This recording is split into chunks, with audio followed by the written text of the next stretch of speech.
Hi, welcome to Think Human. I'm Chris, and in this video I want to talk about mutually assured destruction, or MAD, quite appropriately named. This is a psychological or political principle of kind of safekeeping between countries, and this has got to do with really destructive weapons, nuclear weapons.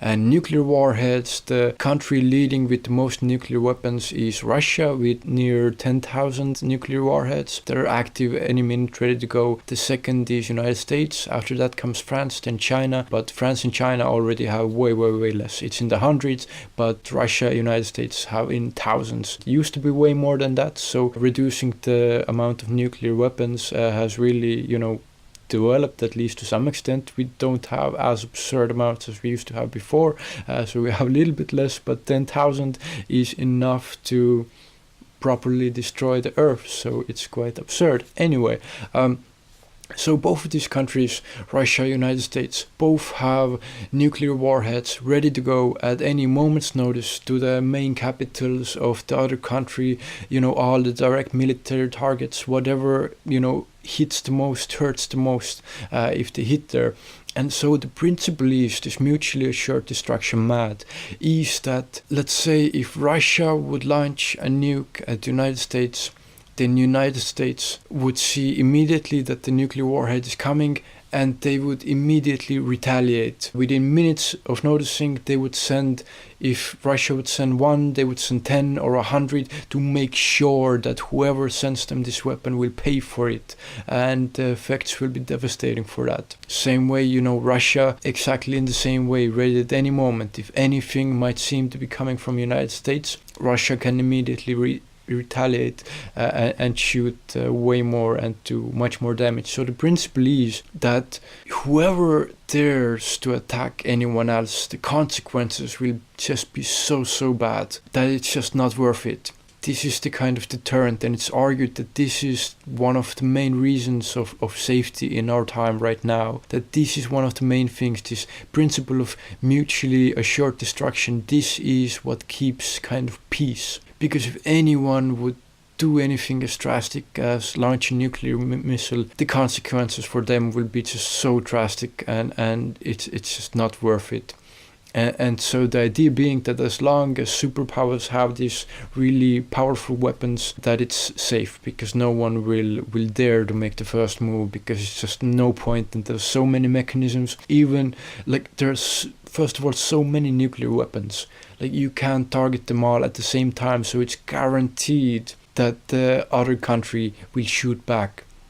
Even if every land is destroyed, United States has nuclear submarines are ready to shoot nuclear missiles from the water, airplanes hovering around that they can dispatch, underground bunkers. It's insane.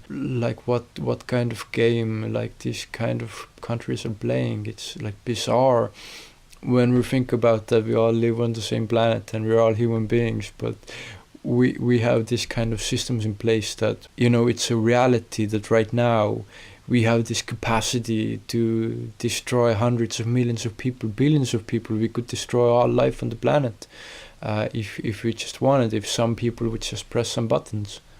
It's insane. Good news is that, exactly this reason, getting rid of nuclear weapons, quite good job has been done so far, but it's exactly the same thing. It's like this Mexican standoff. It's both are holding guns at each other's head, and it's you put your gun down. No, you put your gun down first. No, you put it down first.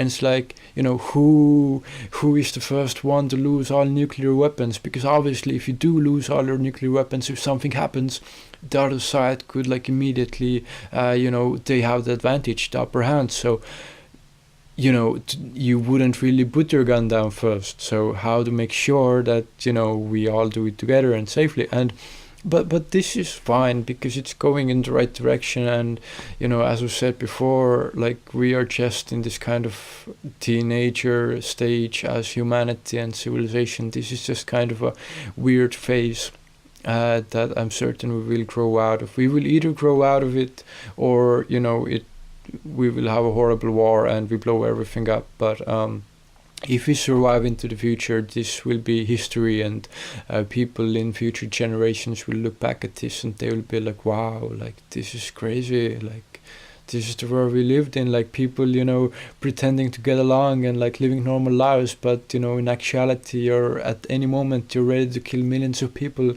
like, you know, it's just really strange. But like it isn't strange in a way, because you know we can clearly see how this came about. Like it's not like a surprise. Like it's always one thing leads to another. You know, from the moment we had like two separate tribes, you know, fighting against each other. Like they were different. Like one does things one way, other does things slightly differently. You know, and that's just, you can let it develop, and like hundreds and thousands of years later, you have the situation we're in now. So, yeah. So, like, this is just some thoughts about this. Mutual assured destruction is the principle of basically, as long as both parties hold these destructive weapons, neither of the parties will shoot first, because of the fear of consequences being just absolutely not worth it in any way. So yeah, hope you got some ideas from this video. If you have any thoughts, please let me know down in the comments below, any suggestions, and thank you so much for watching. Take care.